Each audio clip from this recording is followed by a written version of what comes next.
What's the second basis of your power?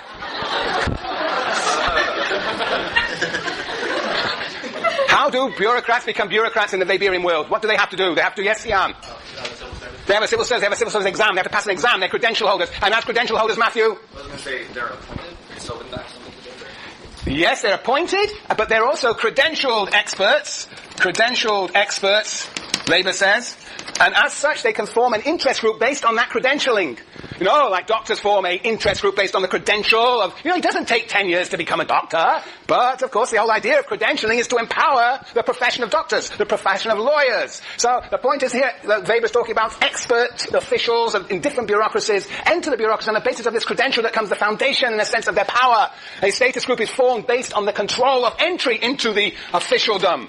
So experts, and he talks about them developing a caste-like character. They become a caste. Let me read to you on page 200 and, let me talk about both of them. 232 first. 232, 233, that doesn't matter. 240. If you look at 4th new paragraph on 240, beginning democracy. Democracy also takes an ambivalent stand in the face of the specialized examinations, as it does in the face of all the phenomena of bureaucracy. Although democracy itself promotes these developments. Special examinations on the one hand mean, or appear to mean, a selection of those who qualify from all social strata, rather than a rule by notables. Okay, so on the one hand, the idea of selection on the basis of examination does not give privilege to the old feudal notables, but now everybody can take that examination. On the other hand, democracy fears that a merit system and educational certificates will result in a privileged caste. Hence, democracy fights against the special examination system. So the idea is, of course, that yes, it's meritocratic, but that meritocracy creates this caste of officials who, by virtue of this entry, become a powerful group. As he says on 241, for example, 5 lines from the bottom on 241, he says, when we hear from all sides the demand for an introduction of regular curricula and special examinations for bureaucrats, for officials, the reason behind it is, of course, not a suddenly awakened thirst for education, but the desire for restricting the supply for these positions and their monopolization by the ownership of educational credentials. That's why you are here. I mean, is it a thirst for education? Or is it that credential, Neil? Credential. Unequivocal. Okay. As Weber says, of course, you and Weber are one. Yes. Anyway, so these credentialed experts form a caste, and as such, they form an interest group that can defend their interests against the oversight of the passive democracy and against the chiefs that are installed by the legislatures, by the party in power. Yes, good. So, all of which is to say there is a struggle here between, on the one side, passive democracy trying to contain and regulate the bureaucracy, and on the other side, the bureaucracy resisting that containment. There is this struggle between the passive democracy and bureaucracy. Yeah. And as we will see, Weber is going to insist that this passive democracy is necessary to contain bureaucracy, and if it doesn't exist, this absorbs and dominates the entire world. Increasingly so, becomes like the dictatorship of bureaucracy. Yes, so this passive democracy is best. And he's saying that active democracy, direct rule, well, that's technically impossible. And will lead to all sorts of irrational outcomes, because direct rule will mean that the subjects are subject to manipulation. Okay, very good. That was my 4th point. And my 5th point is a short point, that Weber recognizes that this system, he says this beautifully on page 221, a wonderful paragraph we read last time, that this system reproduces the relations between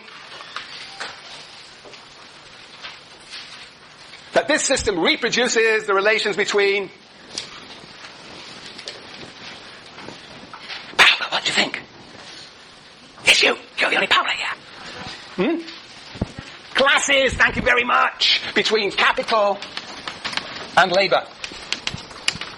That this system reproduces the relation between capital and labor. That in fact, as he says quite clearly on 221, this system is not in the interest of the subordinate classes. The subordinate classes the working class want to make demands for redistribution, for shortening the length of the working day. They want to introduce legislation that will promote trade unions. They will want to have legislation that will actually give them unemployment compensation. These sorts of demands, substantive demands, sometimes it's very difficult for them to articulate in this system. And so their interests are not served, and therefore the relation between capital and labor is reproduced, maintained by this system. And it is interesting that Max Weber does not even talk about capital and labor except on page 221. that their capital neighbour is almost invisible. But in fact, of course, this system is precisely what will reproduce capitalism. And as such, Max Weber is in agreement with whom? Yes, Monica? Lenin. Perfect. Lenin, perfect. That, when you add this all up, this is actually none other than the most famous picture of all. Yes. Remember that picture of the moon? That is almost the same picture in the end. Almost the same picture, only from a different vantage point. Good. That's my summary. Any questions? Good. Very good. Now, there's just one more item. No. Yeah, I'm going to try and make this live. Look. Iraq.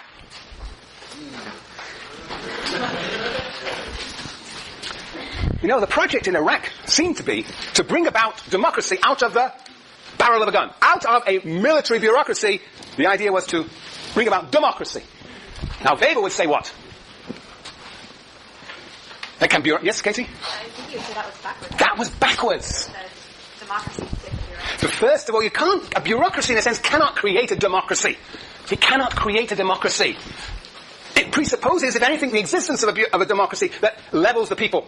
But there was, of course, an amazing unleveling of different peoples in Iraq. Yeah.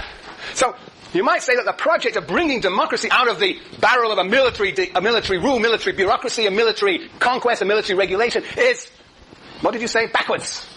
So it was a failed project to begin with. From a point of view of democracy, of course not from the standpoint of a military rule, but from the point of view of the ostensible goal of democracy, this was, according to Weber, a misconceived project. You're allowed to respond at any moment, Neil. What would Weber say the course of action from a dictatorship to a democracy? Good question. Good question. Now, what is Obama doing these days? Appeasing Europeans? Yes, very good. Very good. He's appeasing Europeans. But what is he doing in Afghanistan? Sending more troops in. He is sending more troops in. So in a sense, if he's only sending more troops in, he's reproducing the problem at an even deeper level in Afghanistan rather than as opposed to Iraq. There, in Afghanistan, the divisions and the unleveling, you might say, the disparities are even more extreme and difficult to handle, and therefore bureaucracy cannot take root. And certainly democracy cannot take root through the bringing in more troops. But he's also trying to do something else. Is he not? Supposedly. He's trying to do something else. Is he just sending troops in? Isn't there some departure in his policy? Oh. That's interesting. Still working on the midterm. Oh, it was before the midterm. No, not long before the midterm. Well, I'm glad to hear you've been working on the midterm. But that should never distract you from the world around you, because the midterm is all about the world around you, Matthew. Well, I was going to say, he's shifting the focus from Iraq to Afghanistan, right? He's definitely doing that, but what's he doing in Afghanistan, apart from bringing in more troops, which he's certainly doing? He is? Yes, Aman? He just mentioned recently that he's going to be negotiating with Taliban. Yeah, well, that's the beginning. Negotiating with the Taliban, but also infusing a whole set of new resources to build what we might say in this course civil society. There is an attempt to rethink the ways in which you might build democracy in Afghanistan. Not just through military means, not just through bureaucratic means, though, of course, the way that this civil society will be built up will be in a very bureaucratic fashion. Yes. Yes. All right, let's think about Afghanistan from the standpoint of Weber. Let's think about Afghanistan from the standpoint of Weber. Jason. I'm just curious, what are you talking about building civil society? Oh, yes, well, you bring in teachers, you bring in, what are they bringing in? That's a good question. They're probably funding all sorts of new NGOs, not voluntary associations. What are they doing? Anybody can help me? Teachers? Engineers for building infrastructure? Anything else? Anybody been reading this paper carefully? No? Alina, what are you looking at?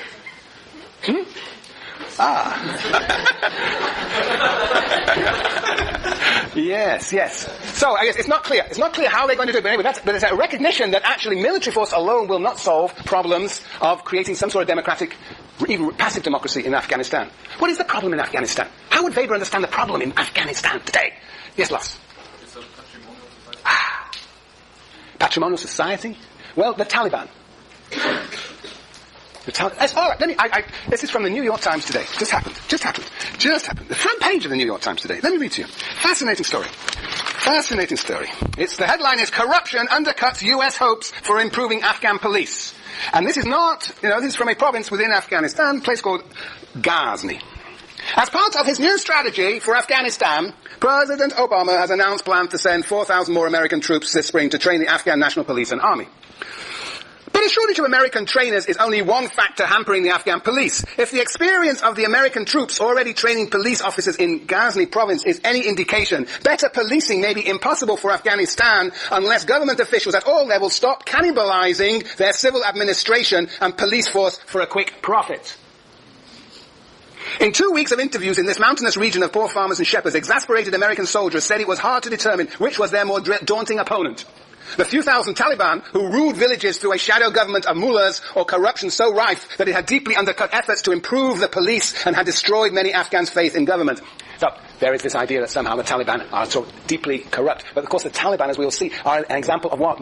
Patrimonial rule. Patrimonial rule. Okay, very different to bureaucracy. Let me continue. That lack of trust, coupled with the absence of security forces in almost all villages, further strengthens the hand of the Taliban as the only real power here. Ghazna's experience shows the challenge that corruption presents to efforts to establish better policing throughout the country. Now, here's the problem. The list of schemes that undermine law enforcement is long and bewildering. According to American and Afghan officers who cite some examples, police officials who steal truckloads of gasoline, judges and prosecutors who make decisions based on bribes, high-ranking government officials who reap payoffs from hashish and chromite smuggling, and middle-level security and political jobs that are sold, sometimes for more than $50,000, money that buyers then recoup through still more bribes and theft. And the article goes on to elaborate these examples. What are they examples of? They are examples of precisely a pre-bureaucratic officialdom. That what is being demanded in Afghanistan, in a sense, is to develop Max Weber's ideal bureaucracy. What is being violated in that bureaucracy? Rule of law, the continual surveillance of officials to make sure that they follow rules, the idea that one should be accountable to one's superior and only to one's superior, not to bribes from outside, that one should be paid a full salary to make survival possible. What is missing in Afghanistan, and that's the question is why, what is missing is the possibility of a true bureaucratic order. Error number 2. Well, on the other side, they've also put out like a lack of sense of duty on the corrupt officials because they don't see, they don't have a sense of tenure for life and salary for life and an interest in continuous in bureaucracy. They hear about squid games, that's why they steal gasoline. Yes, that is actually an argument that was made later in this article when the journalist talks about the culture of corruption affects everything, he says. But the point is, yes, that the officials do not have a sense of vocation, a sense of purpose, they don't have a vision, but they don't have a security that should underpin or cast up underpin that sense of vocation. They are not, the point is that this bureaucracy doesn't have a fixed jurisdiction, and it does not have a guaranteed security for the individuals, tenure for life. The sense of vocation comes with that security. So without that security, they seek out other resources from outside. So they are operating, the Taliban themselves can be conceived of as a sort of patrimonial order, like the mafia organization in The Godfather, on the one side, and alongside that you have this attempt to build a bureaucracy that is continually being disrupted by the environment.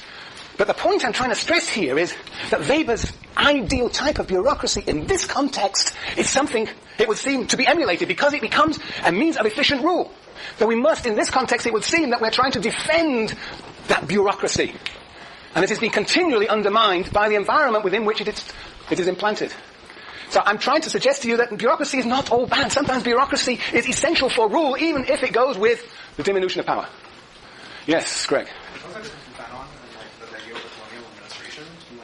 How they try to do some sort of bureaucracy in there, and then they took advantage and they exploited all the people and had created all these rules to keep them within possible environments.